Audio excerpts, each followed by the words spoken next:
kulankan oo ay ka soo qayb galeen cuqaal iyo waxgarad iyo sidoo kale aqoon-yahaniin oo ay soo qaban qaabisay beesha Bahgari ayaa waxay kaga hadlayeen aayahooda. ugu horeyn waxaa goobta ka hadlay ekis xildhibaan ahna gudoomiyaha guddiga beesha Bahgari ee gobolka Banaadir Cabdiwali Maxamed Daawud iyo sidoo kale nabadoon Xasan Luug. ama shirweynuhu wuxuu ka hadlayaa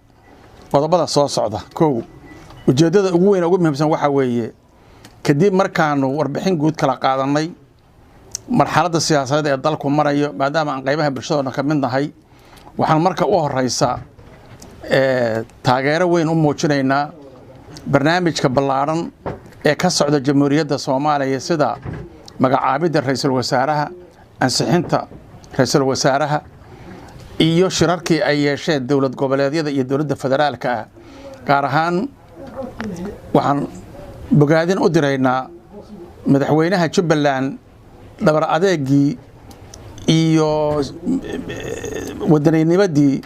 dagaaladii dhinac walba ahaa ee ka socday Jubbaland ma mid cadow ha ahaada oo mid siyaasadeed ha ahaade u dhabar adeegay ee uu muxuu ahaa guusha ka gaaray waa u hambalyeynaa. ujeedada kale ee aan meesha isugu nimid waxay ahayd kadib markaanu kala war qaadanay waxaa na soo gaadhay cabasho ka timid maadaama aanu nahay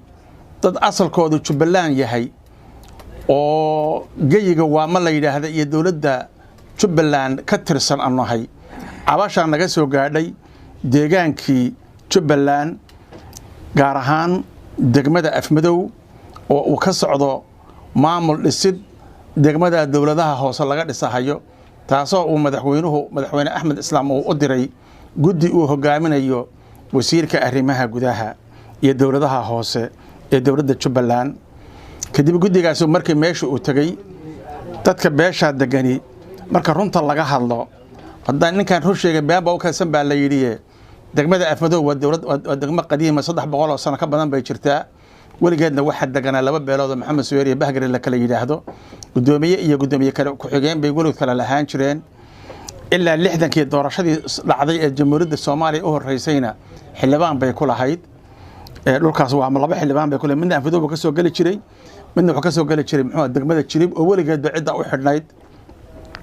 dadka geyiga waa ma degan wuxuu isugu jiraa laba qaybood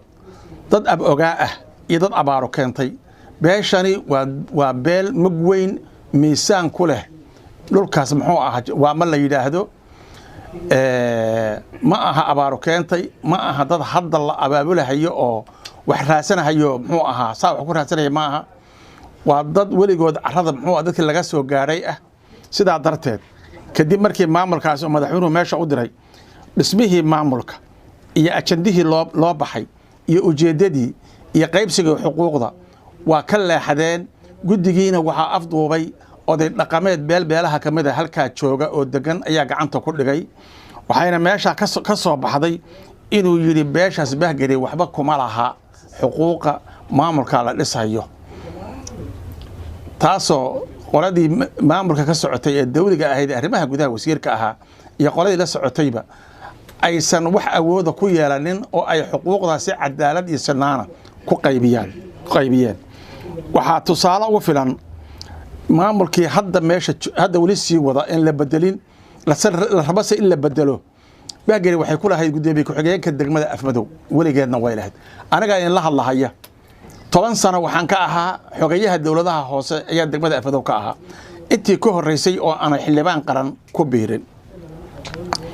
dadka deegaanku way yaqaanaa dulmi ma wadno xaqiraad ma wadno waxaan doonaynaa madaxweynaha dawladda Jubbaland Axmed Maxamed Islaam arintaas inuu muxuu ahaa fiiro gaar ah u yeesho inuu barnaamijka gacanta ku dhigo inuu san muxuu ahaa indhaha ka qabsanin inuu ogaado in cadaaladda Ilaahay raali ka yahay cadaalad darrana aysan meel gaaraynin inuu si cadaalada maamulka ku qaybiyo amar toos inuu ka bixiyo. Bahgari waa dad qoyr socod ah xagga siyaasadda iyo xagga dhaqanka iyo dhan walba dad u jajaban oo macquul ah inay tahay wad ogtihiin waad ka garan lahaydeen orodkooda iyo mataqaan xusuuqdoobkooda yaad arki lahaydeen inta badad Ilaahay iimaanku ku sugi oo xagga siyaasadda iyo xagga aqoonta ee dhan walbaba maaragtay ka dhamaystiran inay yihiin ilaahayna waa og idinkan waad ogtihiin mar hadday sidaas tahay garashadaanadii aragtanaad waxaanu lahayn xusitaan iyo yacni si gaar baa la idin xusi doonaa tii hadda ma hayno annagoona cabanaynin oo cabasho aanu samaynayn haddana in ummadda la tixgeliyo hadda deegaanada ka soo qaad deegaanada gobolka Jubbaland deegaan aan deganayn ee degmo aan deganayn male mar hore mar dambaba sidoo hadda gudoomiyaha guddiga Bahgari uu sheegay Cabdiweli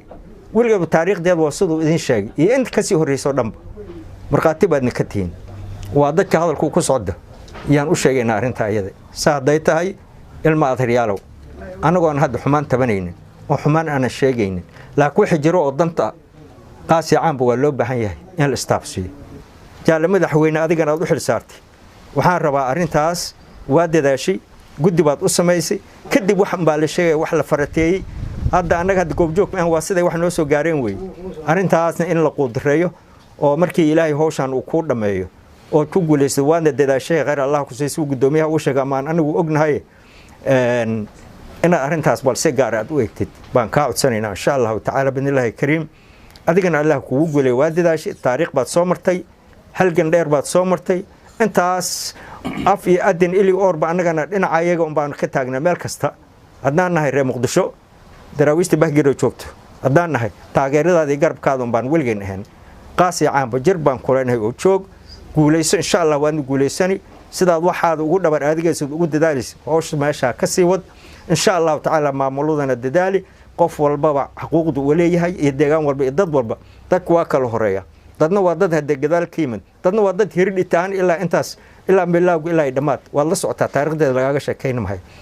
wixii waajibaad oo xaq ah Allah nabad waafajiyo qaasatan adiga mas'uulka haya waan ku salaameynaa magacaygu waa Maxamed Khadar Layli Maxamed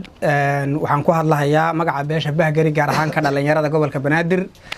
intii aan dhihi lahaa dhaqan iyo siyaasad iyo cilmi iyo wixii taariikh ahaa odayaasha iga horreeyay baa yiri waxay leedahay Bahgari taariikh dheer sida gudoomiyaha uu sheegay waxaan leenahay arrinkaas haddaan nahay beesha Bahgari inaad u fiiriso cadaalad u qaybiso arrinkaas wasiirka arrimaha gudaha Master Darwiish oo si fiican arrintaas aad ogala hadasho inuu ku soo dhameeyo xaqii ay lahaayeen beelaha gaar ahaan beesha Bahgari Maxamed Cabdi Cismaan Maxamed Faradheere News TV